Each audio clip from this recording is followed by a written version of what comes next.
अल्लाह करे हर बेटी, हर घर के अंदर कोई ना कोई बेटी है।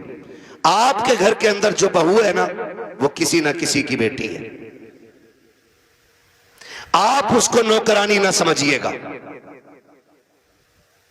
ये शिकायत लोग करते हैं ना कि बहू अब्बा नहीं कहती है, तो सुन भाई अब्बा, तू पहले से इस घर में रह रहा है, बच्ची बाद में आई है, इसको तुम्हारे बीच घुलने मिलने में वक्त लगेगा, इस घर को अपना समझने में वक्त लगेगा, लेकिन तू तो पहले से है ना, तो लाजिम है कि तू उसे बेटी पहले कह, वो तुझे बाद में अब्बा कहेगी।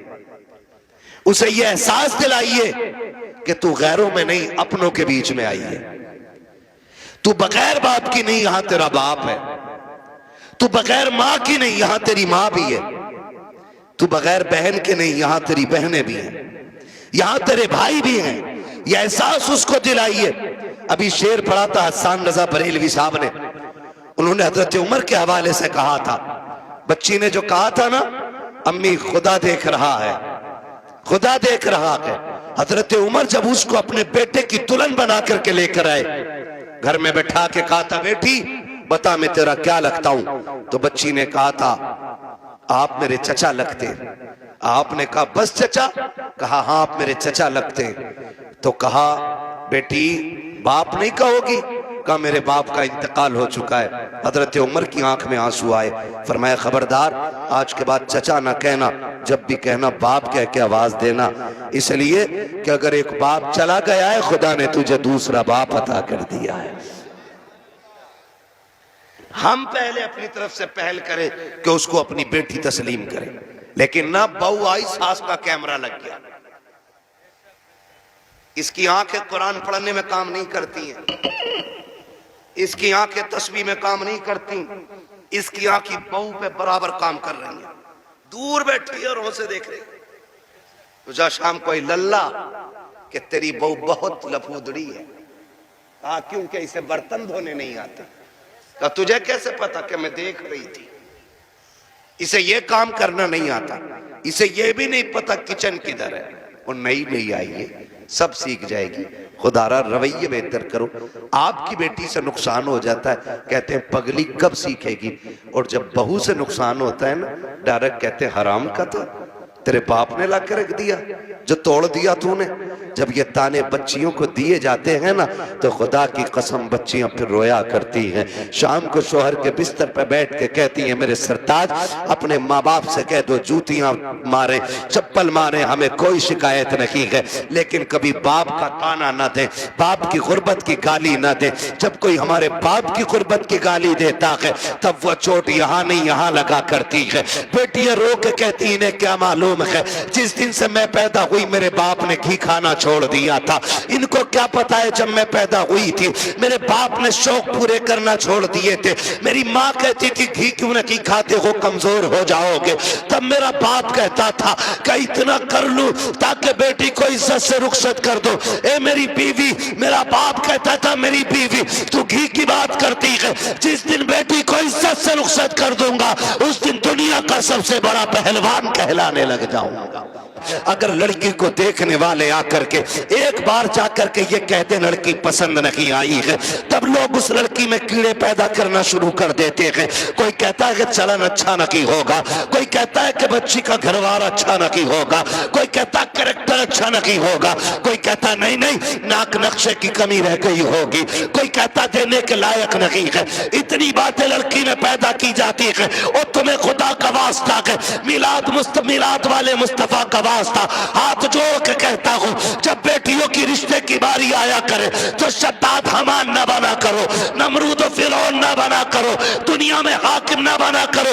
अगर बेटी की चाहिए आपको तो किसी पे जबरन बेटी ना लो, दौलत के साथ बेटी ना लो, बल्कि झोली फैलाओ, भिखारी बन जाओ और के खुदा के वास्ते बेटी दे करके हमारी नस्लों को इज्जतें दे दे। खुदा की कसम, जब बेटियां ऐसे आती हैं तो फिर नस्लों में खालिद बिन वलीद जैसे लाल पैदा होते हैं।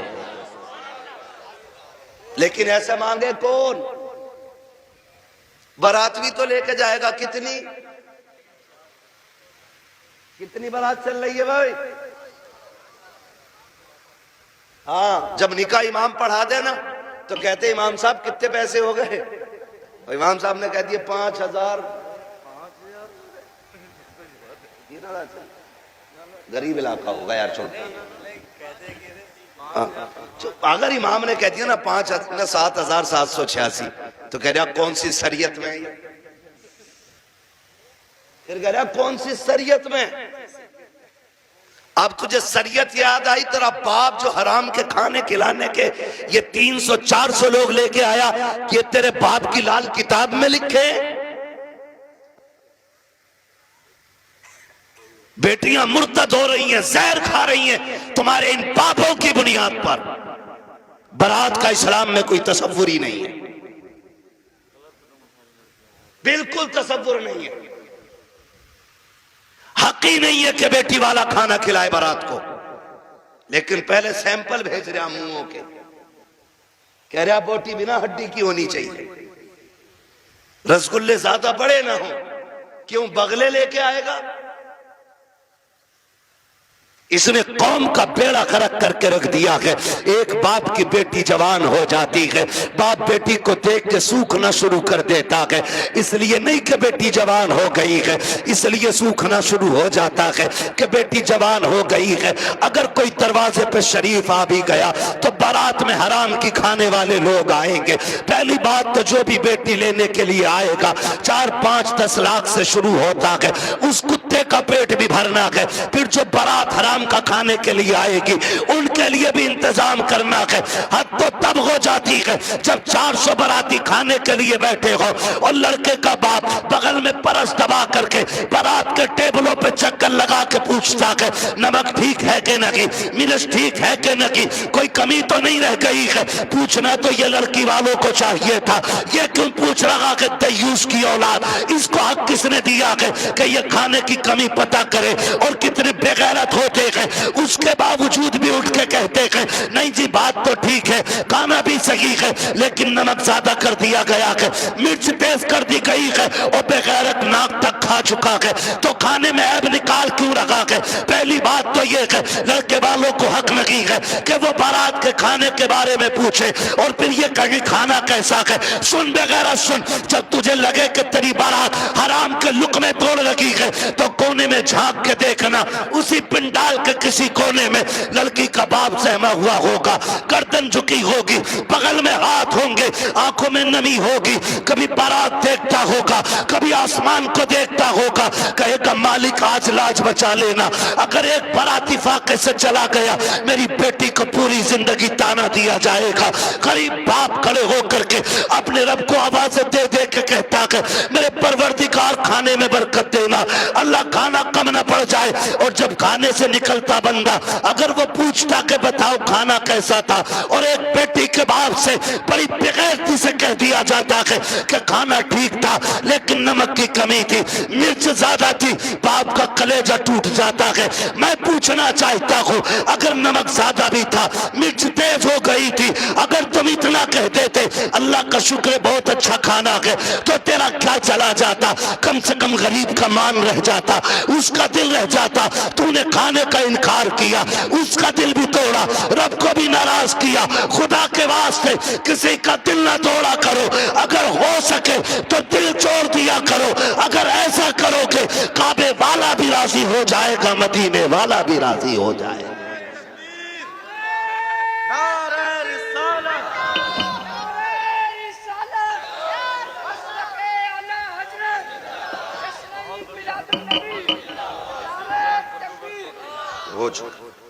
तवज्जो है सारे लोगों की?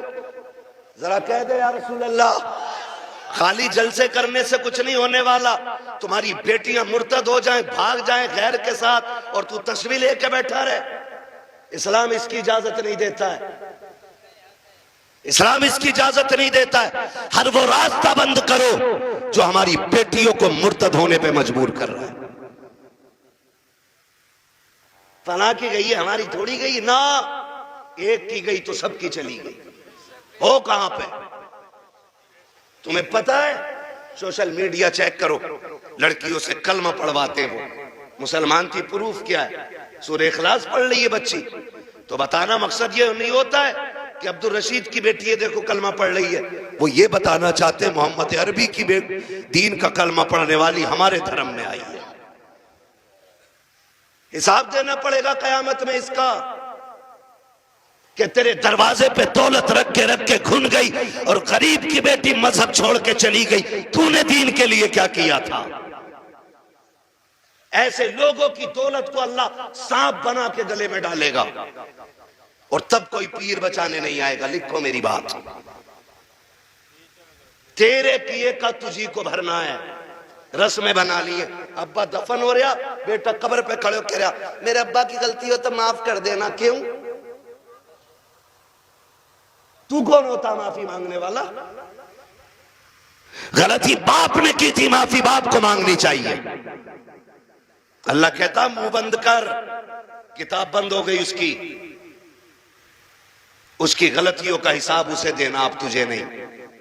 आने दे, इस दिन का मेरा ऐलान था, कब्र में लिटा के इतना तोड़ूंगा कोई बचाने वाला नहीं मिलेगा। आज आ गया है वो दिन। मेरे बाप की गलती माफ कर देना, थप्पड़ तेरे बाप ने मारा था गरीब के, तूने नहीं मारा था। कमजोर को जलील तेरे बाप ने किया था, तूने नहीं किया था। माफी तेरे बाप को मांगनी चाहिए थी। रस्में बना लिए, खाली रस्में। यही मर्दों के हाल है और औरतें भी कम थोड़ी है। मर जा तो उसके कपड़े नोच लेती है, हाय जी माफ कर जाओ, हाय जी माफ कर जाओ। अब कुछ नहीं होने वाला, जीते जी एक दूसरे से माफिया मांग लो, जीते जी एक दूसरे से अपनी गलतियों का निपटारा कर लो, वरना कोई बचाने वाला नसीब नहीं होगा, कोई बचाने वाला नहीं मिलेगा। इसलिए कि हुकूकुल इबाद का मामला बड़ा सख्त है, बड़ा सख्त है। अपनी सी कोशिश तो करो यार। आका फरमाते तू अपनी सी कोशिश कर, फिर जहां नहीं बनेगी वहां बात बनाने के लिए मैं आ जाऊंगा। आला हज़रत फरमाते वुसअतें दी हैं खुदा ने दामने महबूब को, जुर्म खुलते जाएंगे आका। आका मैं फ्री में जन्नत नहीं बांट सकता, माफ कीजिएगा। अगर फ्री की जन्नत के लिए बैठे हो तो मेरी जन्नत नहीं, जन्नत हसनैन के नाना की है। जन्नत उसे मिलेगी जिसे हुजूर चाहेंगे, लेकिन हम अपने आप को बदलें। कितने लोग जन्नत में जाना चाहते हैं? नौजवान बताएं। नौजवानों को मैंने हाथ उठवाए। जिनके निकाह हो गए वो हाथ नीचे कर ले, जिनके नहीं हुए वो हाथ ऊपर रखे। जिनके नहीं हुए ठीक है ना, अब हाथ नीचे कर लो। आप इतने लोग यहां बैठे, बताओ जन्नत में जाना चाहते हैं कि नहीं हम लोग? एक आसान तरीका बताऊं। आसान तरीका यह है, बिना डिमांड किए किसी गरीब की बेटी को अपने घर की इज्जत बना लो। तुम्हें मरने में देर लगेगी, रब को कब्र को जन्नत बनाने में देर नहीं लगेगी। हाँ, कितने लोग वादा कर रहे हैं इंशाअल्लाह जहेज की डिमांड नहीं करेंगे। क्या बात है, सलामत ने हुजूर आपके हाथ देखें, अल्लाह करे इस महफिल की। उन्होंने नीचे कर लिया हाथ। हाँ, अच्छा नहीं वो लगने गई होगी, अब्बा ने कही होगी मुंह तोड़ दूंगा तो बुलेट ना मिली तो। अब्बा भी बड़ा बेगैरत होता, हाथ नीचे करो, अब्बा याद आ गया। 1 मिनट नहीं बैठागा अब्बा को बुलेट पे ही है, और अब्बा लिस्ट में सबसे ऊपर बुलेट लेके घूम रहा। हाँ, 1 मिनट नहीं बैठागा बुलेट पे अब्बा को, और अब्बा के हाथ में इतनी लंबी लिस्ट है। पिलाई पूछ दिया बेड में क्या इंची वाली है, 1 दिन नहीं बैठेगा बुढ़ा बेड पे। और गरीब का जीना हराम करने में सबसे आगे है। नहीं अब्बा ही कर रहा है, तो कितने लोग जन्नत में जाना चाहते हैं? नौजवान जरा बताएं। मैं आसान तरीका बता रहा हूं, सारे जाना चाहते हैं ना? हाथ नीचे कर लो, खुदा सलामत रखे। पूर्व ससुर के देने से नहीं पड़ती है, किसके देने से पड़ती है? बहुत कमजोर लोग हो यार। हमारा रब कौन है इतना पता है ना, तो फिर बोलो किसके देने से पूर्व पड़ती है? तो ससुर से मांगना चाहिए कि अल्लाह से? बोलो किससे? तो इसे कुत्ता ना कहूं जो ससुर के आगे यूं कह रहे हैं 10 लाख चाहिए, कोई दिक्कत ना। कुत्ता वो खाता जो फेंका जाता है, और ये कुत्ते से बदतर है जो छीन के ला रहा है। कितने ऐसे लोग हैं ना, कितने होशियार होते हैं, इतने होशियार होते हैं। रिश्ता करा दो साहब, कोई डिमांड करना ना, कुछ ना, खाली लड़की दिलवा दी। खाली लड़की मिल गई, फिर बिचौली आके कहता सुनो कि हाँ, कि लोग बड़े अच्छे शरीफ हैं, कुछ भी ना मांग रहे, लड़की कह रहे लेकिन यार तुम कुछ गैरत करियो। बिचौलिया भी बड़ा बड़ा बना हुआ पड़ा। अगर इसकी कुटाई का नंबर आ गया ना तो कोई बचाने वाला नहीं मिलेगा। कोई बिचौलिया, सबको नहीं कह रहा हूं, जो अच्छे वो तो अच्छे ही है। एक दूसरे का मुंह ना देखा करो, मुझे दोनों ही चोर लगते हैं। फिर तो कह रहा तुम्हें पता लोग तो बहुत अच्छे हैं, लेकिन थोड़ा सा ख्याल करियो। क्या ना, गाड़ी कौन सी निकाल ले? तो गरीब बंदा कह रहा है कि हाँ एस्प्लेंडर निकालने कि ना, वो लड़का कह रहा था यार वो बुलेट हो जाती ना तो अच्छी थी। ऐसे भीख मांग रहा, कैसे फेर डाल के भीख मांग रहा। जो दरवाजे पे आके कहता भीख मांगता, वो भी कहता खुदा तेरी नस्लों को आबाद रखे, तेरी औलाद सलामत रहे, तेरी नस्लें बरकत होती रहे। हैं भीख मांगने वाला भी ये कह रहा, और ये डायरेक्ट कह रहा ना बुलेट हो जाती तो अच्छी थी। लड़के का मन जो है ना थोड़ा बुलेट को हो रहा, और तुम पे ना हो पैसे तो हमसे ले लो। तो लड़की वाला गैरत करके कहता ना यार हम ही डाल देंगे। इसका काम सीधा, बुलेट करवा दी एक बार में। जब शादी के 4 दिन रह गए तो कह रहा खाने में क्या दे रहे हो? सुना खाली कोरमा कर रहे हो, क्यों कबाब खागा? बेगैरत कहीं का। कह रहा कोरमा कर रहे हो खाली, क्यों? उसकी कलेजी भुनवा ले लड़की के बाप की। बेटे पैर थोड़ा जलसा है। कह रहा खाली कोरमा कर रहे हो क्या? हाँ कहना, वो ये कह रहे थे ना बिरयानी भी हो जाती और थोड़ा हलीम और बढ़ा दियो। अब तो ये चल ही रहा, फेफड़े निकाल दिए बेटी वालों के, ऐसी कंडीशन कर देते। अभी कुछ दिन पहले की बात थी, एक न्यूज शाये की गई, एक बाप ने बेटी की शादी से 4 दिन पहले फांसी लगा ली। क्यों फांसी लगाई? तारीख का ये बाप इस दौर के कलंक बन करके माथे पे चमकता रखेगा, सिर्फ इसलिए कि जब बेटी के निकाह के 3 दिन बाकी रह गए थे, तब ससुराल वालों ने लिस्ट बनाकर जहेज की भेजी। उसमें महंगे महंगे सामान भी थे। गरीब बाप जब शाम को घर पे आया, खाने के लिए बैठा तो लुक़मे हलक से नहीं उतरे। बेटी बेटी होती है समझ गई। अब्बा बात क्या है, क्यों नहीं खा रहे हो? कहा बेटी कुछ नहीं है। अल्लाह अकबर बेटी कहती है अब्बा मेरी वजह तो नहीं है? कहा नहीं बेटी तेरी कोई वजह नहीं है। तारीख गवाह है कि वो बाप जो दिन भर ठेला लगाता था, जिसको बाप की बेटे की रुखसती करनी थी, उस बाप ने रात के सन्नाटे में फांसी लगा करके अपनी मौत को गले लगाया। अगले दिन लाश जब उतारी गई, जेब के अंदर से कागज मिला, उसमें लिखा हुआ था मेरे रिश्तेदारों मैं इस लायक नहीं हूं कि तुम्हारी खुशी पूरी कर सकूं, और बेटी को नाकामी का चेहरा नहीं दिखा सकता था, इसलिए मैं दुनिया छोड़ के जा रहा हूं। अगर मेरी लाश तुम्हारे काम आ जाए तो इससे फायदा उठा लेना। तुम्हें खुदा का वास्ता इन हालात में बेटी वालों को मत लाओ। कैसे मौतें हो, अगर ऐसे मौतें होंगी तो ना कोई यहां बचाने वाला मिलेगा ना वहां बचाने वाला मिलेगा। आसान करो शादियों को, करेंगे इंशाअल्लाह आसान करेंगे। कितने लोग जहेज नहीं मांगेंगे वो हाथ उठा के बता दे। वो बुढ़े भी हाथ उठाते जिन्हें बेटों के लिए नहीं लेना। हाथ देखो कौन नहीं उठा रहा है, नहीं सारे उठाए एक साथ। जवान भी जिन्हें, सुनो पहले समझ लो, पहले समझ लो सही से। हाँ वो जवान हाथ उठा के वादा करें जिनकी शादी नहीं हुई है कि हम जहेज मांगेंगे नहीं, और वो बूढ़े जिनकी औलाद है वो ये वादा करें हम अपनी औलाद के लिए सवाल नहीं करेंगे किसी से। कर सकते हैं वादा? कितने लोग कर रहे हैं? जरा हाथ उठा दें। अल्लाह का शुक्र है, बस हाथ नीचे रख लो, इतनी हुजूर के गुलाम काफी थे। बाकी को तो देख लेना मैदान महशर में, सब पता चल जाएगा।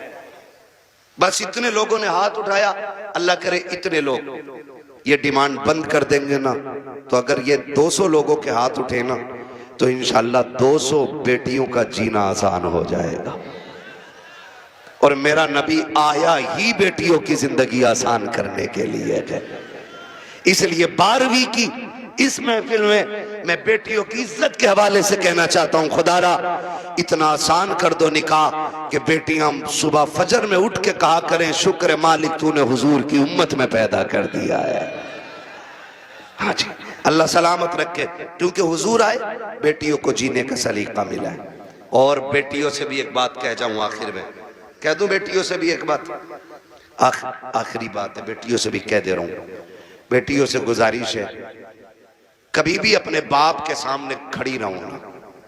खड़े होने का मतलब यह है कभी बाप के मुकाबले में ना आना।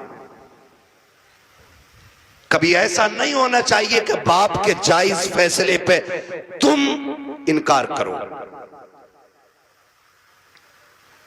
कभी ये मत कहना, आज जो रस्में चल गई है ना, जो कुछ नकाब पहन के सोशल मीडिया पे बच्ची आई, या आप देखें प्रेस कॉन्फ्रेंस में आके कहती हैं कि हमारी आजादी हमारा हक है, हम नकाब क्यों पहनेंगे, हमें जरूरत नहीं है। ऐसी बच्चियों को देख करके कई बच्चियों की सोचें बिगड़ती जा रही हैं। मैं बेटियों से गुजारिश करना चाहूंगा, कभी बेटियां बाप के मुकाबले में आके खड़ी ना हो, और कभी ये ना कहें कि मेरा जिस्म मेरी मर्जी है, मेरा वजूद मेरी मर्जी है। मेरी बेटी अगर रुखसती की बात निकाह की आए ना, तो कभी बाप से जहेज की फरमाइश ना करना। कभी ये मत कहना अपने बाप से कि अब्बा जैसा फलां की बेटी को जहेज मिला वैसी मैं लेके जाऊंगी, इसलिए कि हो सकता है तेरे बाप का कब्जा ना हो। इसलिए कि हर बाप अपनी बेटी को अपनी हैसियत से बढ़ के ही देना चाहता है। ये क्लियर, हर बाप अपनी बेटी को सुन रहे हैं, हैसियत से बढ़ के ही देना चाहता। इसलिए बेटियों से गुजारिश है, अगर रुखसती की बारी आए और बाप पूछ भी लेना, बेटी बता क्या क्या चाहिए, तो उसके कदमों में बैठना और उसके आगे दुपट्टे की झोली बनाना, कहना अब्बा अगर देना है ना तो चंद मोहब्बत की दुआएं बेटी की झोली में डाल दे, इसलिए कि तेरी दी हुई महंगी वॉशिंग मशीन 4 साल में खत्म हो जाएगी, तेरा दिया हुआ फ्रिज 3 साल में गल जाएगा, तेरी दी हुई बाइक साल 2 साल 10 साल में टूट जाएगी। प्यार भरी दुआएं दे दे, आखिरी सांस तक काम आती रहेंगे। और कभी बाप के मुकाबले में बेटियों खड़ा ना होना, कभी इनको जलील ना करना। मुझे तो हैरत होती है वो बेटियां जो बाप की मर्जी के बगैर किसी के साथ भाग जाती हैं, उनकी हिम्मत कैसे हो जाती है कि वह बाप के चेहरे पे कलंक लगा जाती हैं। उन्हें भरोसा कैसे हो सकता है 2 घंटे नाली पे बैठ के बात करने वाले नौजवान पर, कि जो अपने बाप की इज्जत की फिक्र नहीं कर सकता, वो तेरी इज्जत की रखवाली क्या करेगा।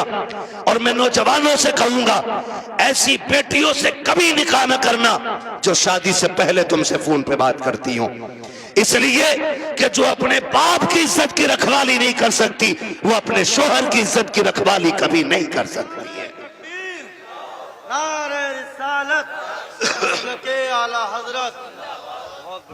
आपसे कहना चाहता हूं, मत कीजिए ऐसी बच्चियों से शादियां जो शादी से पहले आपके साथ फोन पे बात कर रही हैं, इसलिए कि जितना बाप ने एहसान तुम पे किया है ना बेटियों, तुम्हारा शोहर नहीं कर सकता है, नहीं कर सकता है।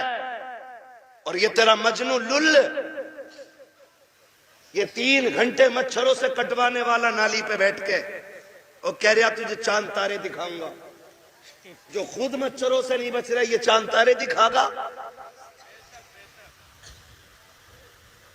हाँ, और फिर बाप की इज्जत पे कालिक पोतने वाली बेटियों का अंजाम या तो फ्रिज में टुकड़े मिलेंगे, या बोरी में रोड पे मिलेगी, या ईख के खेत में टुकड़े मिलेंगे, या फ्रिज में पैक मिलेगी। इसलिए कि लव मैरिज के अंदर कितने दिल तोड़े जाते हैं, कितनों की इज्जतें उड़ाई जाती हैं, कितने दिलों से खिलवाड़ होता है, ये कोई नहीं जानता है। इसलिए इस तरह की शादियों पे लानतें बरसा करती है। अरेंज मैरिज कर, माँ बाप की मर्जी से कर, खुदा की कसम जिसमें सबकी रजा होती है उसी में खुदा की रजा होती है।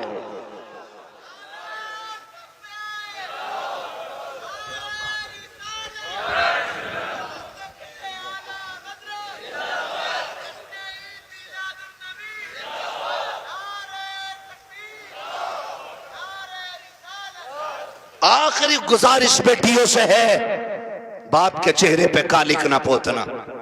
और मैं तुम्हें कितने बेटियां आज भी दिखा दूं कि जिनको चांद के पार ले जाने वाली बातें लोग करते थे और 6 महीने बाद तलाक दे के धक्के दिए, सारी सोसाइटी ने मुंह मोड़ लिया। यही बाप जिसका मुंह काला करके बेटी गई है, इसी ने उन बेटियों के लिए दरवाजा खोला है। वही बाप फिर इस बेटी को रखता है जिसकी इज्जत के साथ खेला बेटियों ने। मैं तो खुल के कहता हूं बेटियों से, खुदा की कसम खा के कहता हूं, पूरी दुनिया के आशिक एक पल्ले में रखो और सिर्फ बाप का रिश्ता बेटी से दूसरे पल्ले में रखो। पूरी दुनिया के आशिकों का इश्क कम पड़ जाता है और बाप की एक दिन की मोहब्बत भरी निगाह जो बेटी के चेहरे पे पड़ती है, वो पूरी दुनिया के इश्क पे भारी पड़ जाती है। सच कह रहा हूं, ये याद रखिएगा, जो इज्जत बेटी को एक बाप दे सकता है वो कोई रिश्तेदार नहीं दे सकता है। और ये मेरे नबी ने करके दिखाया है। आज कहना आसान है, मेरी बेटी मेरे जिगर का टुकड़ा है। हुजूर ने तब कहा था मेरी बेटी मेरे जिगर का टुकड़ा है, जब बेटी को कत्ल करने पे फख्र होता था। हाँ, क्या दोगी बेटी हो, क्या कर सकती हो बाप के लिए, इसका एहसान जानती हो तो तुम्हें बताऊं। अगर ना पता हो ये बात जहन नशीन कर लेना। एक एक बेटी मेरी बात कान खोल के सुन लेना। इस बेटी को 12वीं वाले सरकार ने इज्जतें दी हैं। सुन मेरी बेटी, जब तू माँ के शिकम में आई थी, पूरा खानदान कह रहा था बेटा होगा तो अब्दुल्ला नाम रखेंगे। कोई कहता था अपने नाम पे नाम रखूंगा, कोई कहेगा भतीजे का नाम ये रखूंगा, दादा कहते था पोते का नाम ये रखूंगा, दादी कहती थी लाडला आएगा, नाम उसका शेर रखा जाएगा, अब्दुल्ला रखा जाएगा। सबने बेटों के नाम सोचे थे, बेटी का तो तसव्वुर भी किसी का नहीं था। जब वक्त ऊपर हुआ विलादत के वक्त से, तेरी माँ को हॉस्पिटल ले जाया गया। चचा ने कहा कि ऑर्डर दे दो, जल्दी से मीठा बन जाए, भतीजा आने वाला है। पूरे खानदान में खुशियां थी, लेकिन अचानक हॉस्पिटल से फोन आया कि बेटी आई है। चचा का चेहरा उतर गया, दादी का चेहरा उतर गया, दादा बिस्तर पे गिर गया। वो जो मीठे बने थे, लोगों ने ऑर्डर कैंसिल कराए। दुकान वालों ने कहा क्यों नहीं लेता, कहा बेटा आता तो लेता, भतीजा आया के इसलिए मीठा नहीं चाहिए। ये कह के मीठा टुकड़ा दिया गया था, क्योंकि तू पैदा हो गई है। दुनिया ने तुझे मनहूस समझ रहा है, दुनिया आज भी तुझको वैल्यूबल नहीं मान रखी है। खुदा की कसम खा के कहता हूँ, जब चचा को तेरे आने से तकलीफ, दादा को तेरे आने से तकलीफ, दादी का चेहरा तेरी वजह से उतरा है, सबने तुझे ठुकराया। एक बाप ही तो था जो हॉस्पिटल सीना उठा के गया था और इसने तुझे गोद में उठा के तुझे चूम के कहा था दुनिया लानत दे रखी है, लेकिन शुक्र है अल्लाह ने मुझे जन्नत का टिकट अता फरमा दिया है। सबसे पहले जिसने तुझे अपनाया वो तेरा बाप था। हालांकि चचा ने भी मीठे से इनकार किया, ये कहता मेरे लिए जन्नत का टिकट आ गया, मेरे जिगर का टुकड़ा आ गया है। ये बाप फिर तुझे कंधे पे लेके बाजार गया।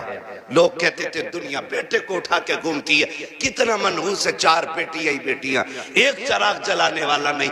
मैं कहता हूं मुंह बंद कर, अल्लाह बुझाने पे आए ना तो 18 बेटों वालों के चराग बुझा देता है, और जब जलाने पे आता है तो खुदा बेनाम और निशान लोगों के नाम के चराग दिला देता है।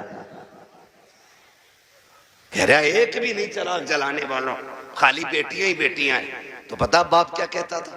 बाप फखर से कहता था बस कर, तुझे नहीं पता मुझे बेटी में बेटा नजर आ रहा है, मुझे बेटी काफी है। ये कह के बाप तुझे 18 साल पालता रहा, और आज किसी की मोहब्बत ने तुझे ऐसा बहकाया कि उसी बाप के माथे पे कालिक पोत गई बेटी। खुदा के वास्ते बेटियों से गुजारिश हूं करूंगा, कितनी भी बड़ी तुम्हें कोई स्कीम, कोई ऑफर तुम्हें कोई करे, कभी किसी की नहीं सुननी है। अपने बूढ़े बाप के सफेदी के लगे हुए बालों को देखना है, अपने बाप के लगे हुए टोपी के पैबंद को देखना है। इसलिए कि करोड़पति बाप का बेटा तुम्हें चंद दिन ऐश करा सकता है, फिर तुम्हें एक जूती से ज्यादा औकात नहीं देगा। वो भी अपने बाप के घर में रह, भले चटनी से खाएगी रोजाना, शहजादी बन के रोटी खाया करेगी। इसलिए बेटियों से गुजारिश है बाप के चेहरे पे कालिक न पोतना। बेटों से गुजारिश है आप भी ना निकलें इस आशिकी से और कुछ कामयाबी की तरफ चलें, पढ़ें, कुछ आईएएस बने, आईपीएस बने। अब याद रखिएगा फतह उनकी होगी जो इल्म वाले होंगे, कामयाब वो होंगे जिनके पास तालीम होगी। अब दौर बम बारूद का नहीं, अब दौर कलम का है। इसलिए पढ़िए और इतने आगे बढ़ जाइए कि दुनिया देख के कहे हुजूर की उम्मत जैसी कोई उम्मत नहीं है। इसलिए कि ये अपने हक के लिए लठ चलाना नहीं, अपने हक के लिए कलम चलाना जानती है। पढ़ेंगे इंशाअल्लाह, अपने बच्चों को पढ़ाएंगे। और ये भी गुजारिश आखिर में करता जाऊं, बेटियों को इतना पढ़ाओ बस जितना जरूरी है। इसलिए कि जितनी मुर्तद हो रही हैं वो school, colleges, hostel, service, duty, ये करने वाली बच्चियां ज्यादातर बाप के मुंह पे कालिक पोत रही हैं। मुझे एक बात बताओ, अगर तुम्हारी बेटी आईएएस बन भी गई या उस डिग्री को हासिल कर लिया और उसने बाप का मुंह काला कर दिया तो लानत हो ऐसी डिग्री पे। डिग्री वो बेहतर है कि जिसकी वैल्यू कब्र में भी काम आए और हश्र में भी काम आए। इसलिए बेटियों को दीन दीजिए, और वो भी इतना दीन जितना जरूरी है। मैं इसके भी खिलाफ हूं कहीं ने 10-10 साल के लिए मदरसे में रखो,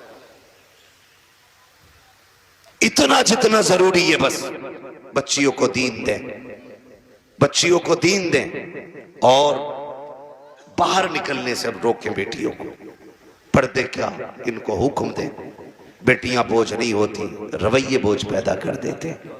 नहीं भाई इतना नहीं बोल पाएंगे, 1 घंटे से ऊपर बात हो गई है। मैं अब दीवाने, तो मुझे मेरी बात सुनो।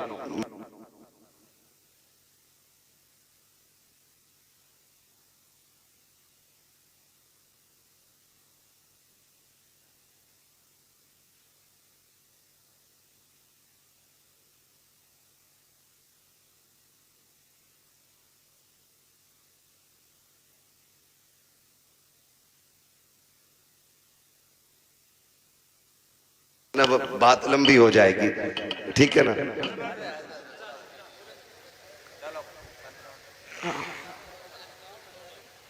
अब यहां आओ, मैं माइक आपको दे रहा हूं, आप बोलो।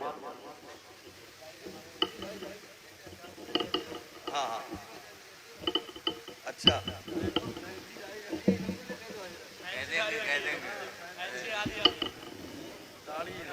अच्छा ये कह रहे हैं भाई साहब के फैंसी वाली दाढ़ी पे भी बात कर लो।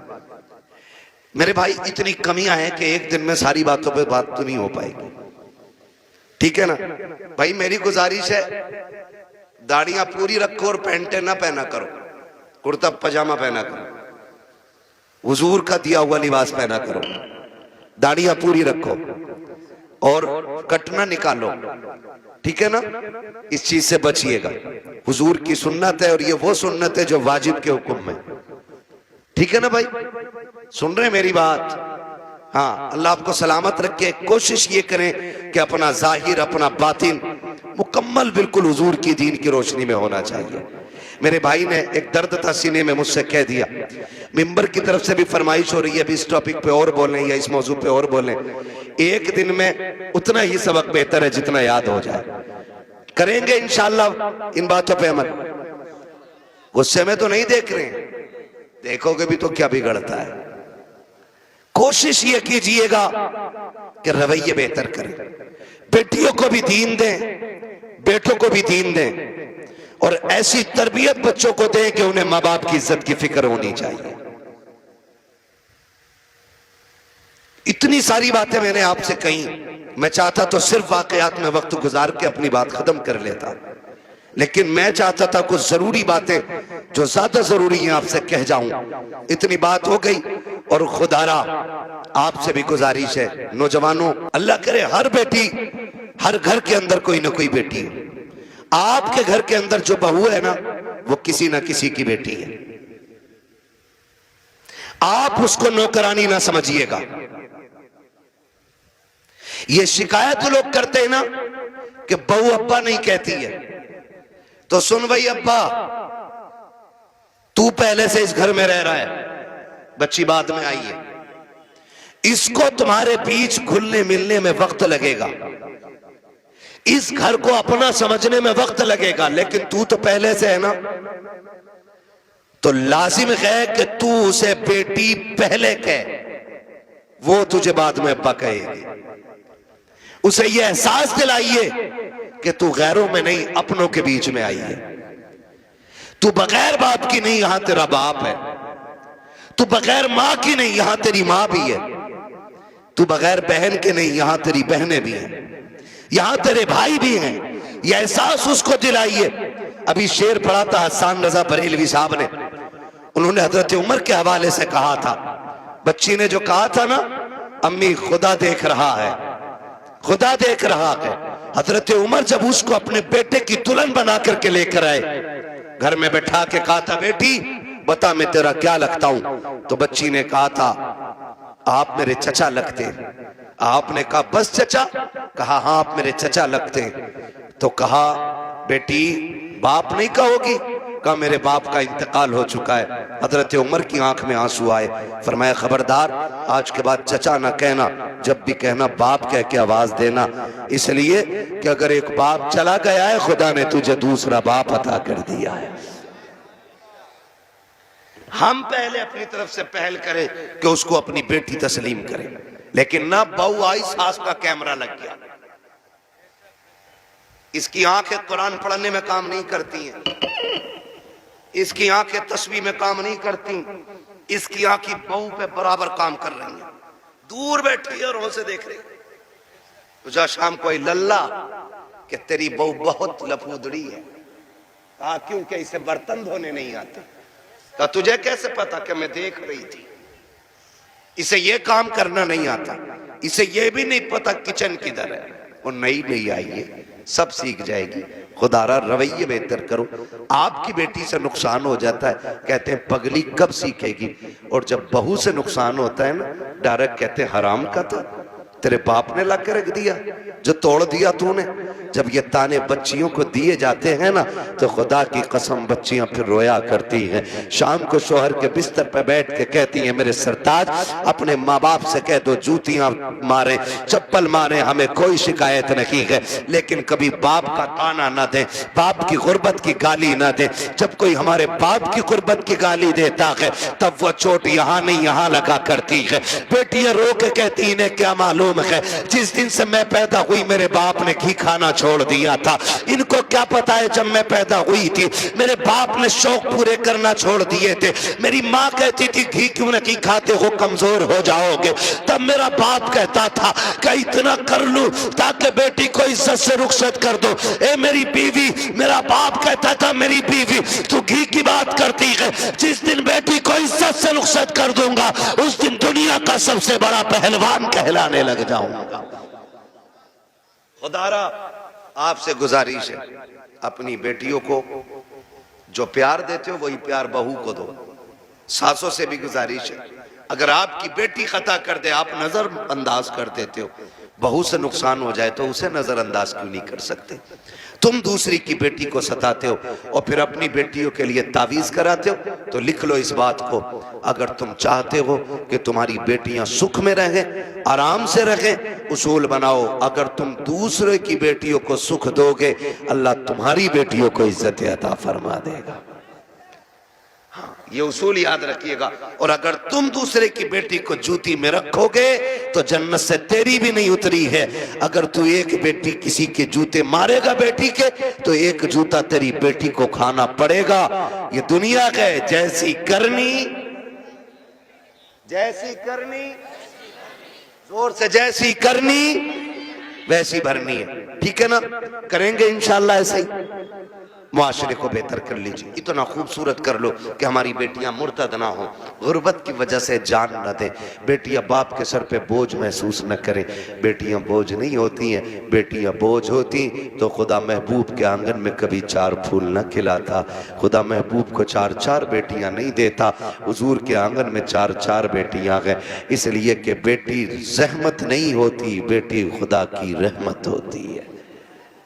क्या होती है? खुदा की जोर से खुदा की और जोर से खुदा की रहमत होती है। ठीक है ना, फरमाइश हो रही है हुजूर का शजरा पढ़ दो,